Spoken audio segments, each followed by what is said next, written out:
Hello my dear students. ज्ञान सागर classes Bhalua का YouTube channel में आपका बहुत बहुत स्वागत है।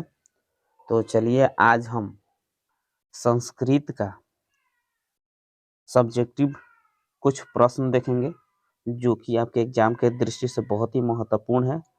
तो यदि आप मेरे वीडियो को देखना प्रारंभ कर चुके हैं तो फटाफट मेरे वीडियो को लाइक कर दें, कमेंट कर दें और अपने दोस्तों में ज़्यादा से ज़्यादा शेयर कर लें। और यदि आप अभी तक मेरे चैनल को सब्सक्राइब नहीं किए हैं तो फटाफट मेरे चैनल को सब्सक्राइब कर लें और साथ ही बेल आइकन को दबाना ना भूलें। तो चलिए हम लोग स्टार्ट करते हैं आज संस्कृत, जो कि आपके लिए हम सब्जेक्टिव प्रश्न लेकर आए हैं। आपके एग्जाम के दृष्टि से बहुत ही महत्वपूर्ण प्रश्न है। तो चलिए इसको हम स्टार्ट करते हैं। चलिए हम देखते हैं। सबसे पहला क्वेश्चन कह रहा है, उपनिषद का क्या स्वरूप है? पठित पाठ के आधार पर स्पष्ट करें। उपनिषद का क्या स्वरूप है? पठित पाठ के आधार पर स्पष्ट करें। पर उपनिषद वैदिक वायांग का अभिन्न अंग है। इसमें दर्शन शास्त्र सिद्धांतों का प्रतिपादन किया गया है। सर्वत्र परम पुरुष परमात्मा के गुणगान किया गया है। परमात्मा के द्वारा ही यह संसार व्याप्त है, अनुशासित है। सत्य पराकाष्ठा ही ईश्वर का मूर्त रूप है। ईश्वर ही सभी तपस्याओं का परम लक्ष्य है। ठीक है, कह रहा है कि उपनिषद वैदिक वायांग का अभिन्न अंग है। ठीक है, यानी वैदिक वायांग है, इसका एक अभिन्न अंग है। कौन? उपनिषद। इसमें क्या किया गया? दर्शन शास्त्र के सिद्धांतों का प्रतिपादन किया गया है और इसमें यह भी जो परम पुरुष होते हैं उनके परमात्मा का गुणगान गाया गया है, गुणगान किया गया, उनका व्याख्या किया गया है, वर्णन किया गया है। और परमात्मा के द्वारा ही संसार व्याप्त और अनुशासित है। ठीक है, अगर परमात्मा नहीं रहेंगे तो संसार अनुशासित नहीं रहेगा। सत्य ही प्रकाष्ठा है, ईश्वर का मूर्त रूप है। यानी कि अगर सत्य हमारे अंदर है तो समझ लेना कि ईश्वर का एक मूर्त रूप है, यानी कि ईश्वर का एक रूप है। ईश्वर सभी तपस्याओं का परम लक्ष्य है।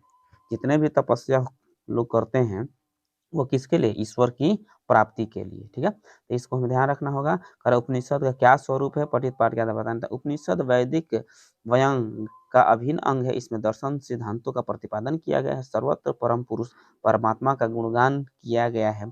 परमात्मा के द्वारा ही संसार व्याप्त और अनुशासित है। इस सत्य की प्रकाष्ठा ही ईश्वर का मूर्त रूप है। ईश्वर ही सभी तपस्याओं का परम लक्ष्य है। ठीक है, अब आगे चलते हैं। इसके बाद हम क्वेश्चन नंबर 2 देखते हैं। तो जो क्वेश्चन नंबर 2 है वह कह रहा है कि आत्मा का स्वरूप क्या है? पठित पाठ के आधार पर बताना है कि आत्मा का जो स्वरूप है वह क्या है। तो आंसर हमारा देख लेते हैं। कह रहा है कि कठोपनिषद में आत्मा का स्वरूप का बड़ा ही अपूर्ण विश्लेषण किया गया है। जो कठोपनिषद है उसमें आत्मा का बहुत ही बड़ा यानी कि बहुत ही विस्तार पूर्वक से वर्णन किया गया है। आत्मा मनुष्य की हृदय रूपी गुफा में अवस्थित होता है। जो आत्मा होता है वो मनुष्य के हृदय रूपी गुफा यानी कि दिल के अंदर एक गुफा में रूप में क्या होता है? अवस्थित होता है। यह अणु से भी सूक्ष्म होता है, यानी कि छोटा से छोटा होता है, महान से महान होता है। समझ में आ रहा है ना? इसका रहस्य समझने वाला सत्य का अन्वेषण करता है, वह शोक रहित होता है। ठीक है, यानी कि जो आत्मा है यह कहाँ से लिया गया है? यानी कि कठोपनिषद में आत्मा के स्वरूप का बहुत ही व्याख्या रूप से वर्णन किया गया है। आत्मा मनुष्य के हृदय रूपी गुफा में पाया जाता है। यह अणु से भी सूक्ष्म होता है, यानी कि छोटा से छोटा होता है और महान से भी महान होता है। इसका रहस्य समझने वाला सत्य का अन्वेषण करता है, वह शोक रहित होता है। इसके रहस्य को समझने के लिए हमें किस पथ पर चलना पड़ेगा? सत्य के रास्ते पर चलना पड़ेगा, तब जाकर हम इसको महत्व को समझ सकते हैं। और ये जो होता है वो क्या होता है? शोक रहित होता है। ठीक है, आगे बढ़ते हैं। इसके बाद से अगला क्वेश्चन हम देखते हैं। क्वेश्चन नंबर 3 कह रहा है कि मंगलम पाठ का 5 वाक्यों में परिचय दें। जो मंगलम पाठ है उसका 5 वाक्य में हम परिचय देना है।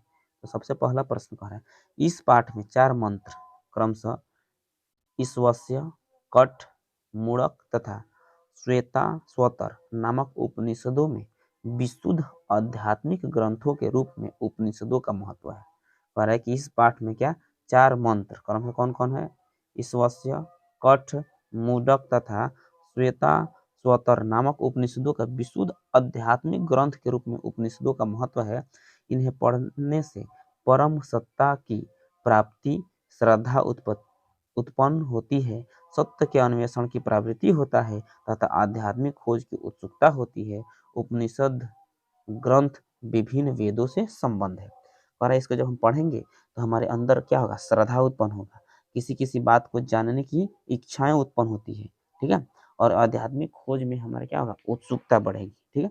और इसके पढ़ने से ये जो उपनिषद है वह किससे संबंधित है, वेदों से संबंधित होता है, ठीक है। अब आगे चलते हैं, इसके बाद से हम क्वेश्चन नंबर 4 देखते हैं। तो क्वेश्चन नंबर जो 4 है वो कह रहा है कि महान लोग संसार रूपी सागर को कैसे पार करते हैं। महान लोग संसार रूपी सागर को कैसे पार करते हैं, इसका आंसर देखेंगे। और श्वेता स्वर उपनिषद में ज्ञानी लोग और अज्ञानी लोग में अंतर स्पष्ट करते हुए महर्षि वेद व्यास कहते हैं कि अज्ञानी लोग अंधकार स्वरूप और ज्ञानी लोग कैसे होते हैं, प्रकाश स्वरूप होते हैं। और है कि श्वेता स्वर उपनिषद में ज्ञानी लोग और अज्ञानी लोगों में अंतर स्पष्ट करते हुए महर्षि वेद व्यास ने बताया है कि जो अज्ञानी लोग होते हैं अंधकार स्वरूप होते हैं और जो ज्ञानी लोग होते हैं वो क्या होते हैं, प्रकाश स्वरूप होते हैं। महान लोग इससे समझकर मृत्यु को पार कर जाते हैं क्योंकि संसार रूपी सागर को पार करने का इससे बढ़कर अन्य कोई रास्ता नहीं है। बात समझ रहे ना, यानी जो महान लोग होते हैं इसको समझ लेते हैं और मृत्यु को पार कर जाते हैं। अगर समझा इसके अलावा अगर कोई दूसरा रास्ता हम सोचें तो ऐसा कोई दूसरा रास्ता नहीं है जिसको हम समझ कर पार कर सकें, तो ये हमें ध्यान में रखना होगा, ठीक है।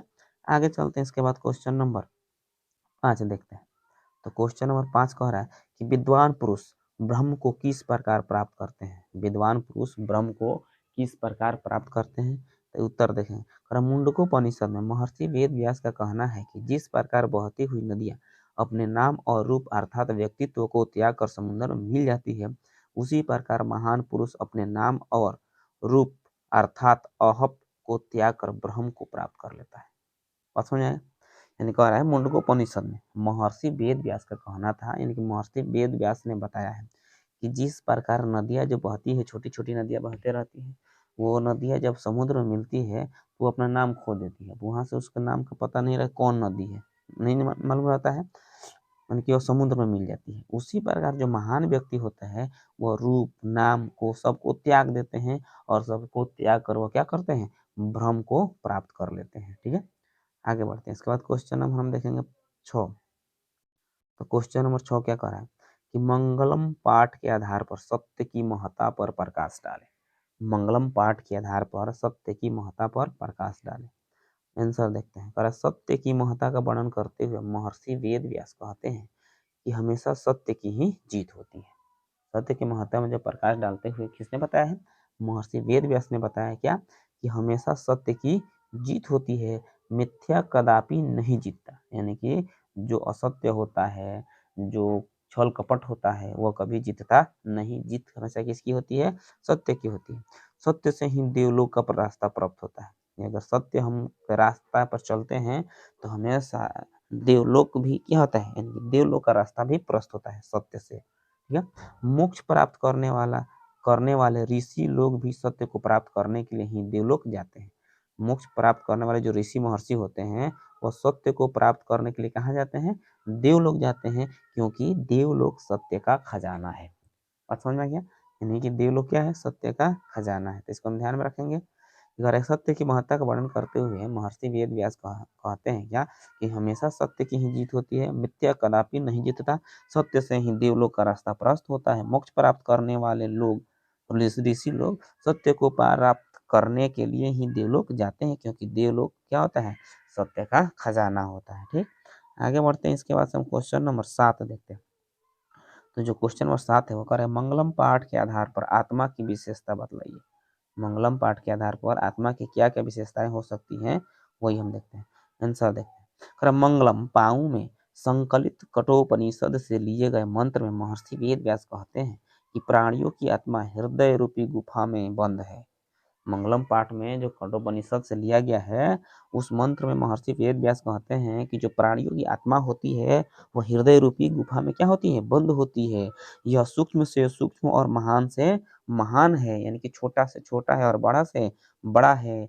इस आत्मा को बस में नहीं किया जा सकता है।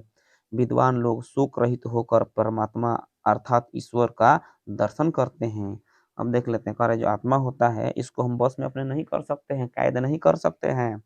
ठीक है। विद्वान लोग शोक रहित होकर परमात्मा अर्थात यानी कि ईश्वर का दर्शन करते हैं। कब? जब विद्वान कोई शोक रहित हो जाएगा, शोक से मुक्त हो जाएगा, तब जाके वह क्या कर सकते हैं? आत्मा या ईश्वर का दर्शन कर लेते हैं। ठीक है। अब हम आगे चलते हैं। इसके बाद से क्वेश्चन नंबर 8 देख लेते हैं। 8 नंबर क्वेश्चन क्या कह रहा है? और उपनिषद को आध्यात्मिक ग्रंथ क्यों कहा जाता है? उपनिषद को आध्यात्मिक ग्रंथ क्यों कहा जाता है?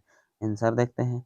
और उपनिषद एक आध्यात्मिक ग्रंथ है क्योंकि यह आत्मा और परमात्मा के संबंध के बारे में विस्तृत व्याख्या करता है।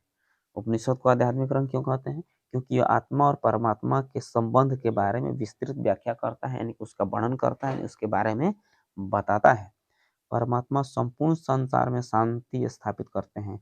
सभी तपस्वियों का परम लक्ष्य परमात्मा को प्राप्त करना ही है।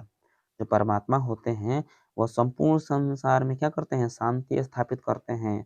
और सभी तपस्वी जो होते हैं का उनका परम लक्ष्य होता है कि वह परमात्मा को क्या करें?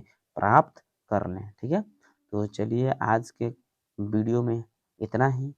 यदि मेरा वीडियो आपको पसंद आया हो तो लाइक कर लें, कमेंट करें और अपने दोस्तों में ज़्यादा से ज़्यादा शेयर करें। और यदि आप मेरे इस चैनल पर नए हैं तो मेरे चैनल को सब्सक्राइब करें। तो चलिए फिर मिलते हैं अगले क्लास में। आज की वीडियो में इतना ही। तब तक के लिए जय हिंद, जय भारत।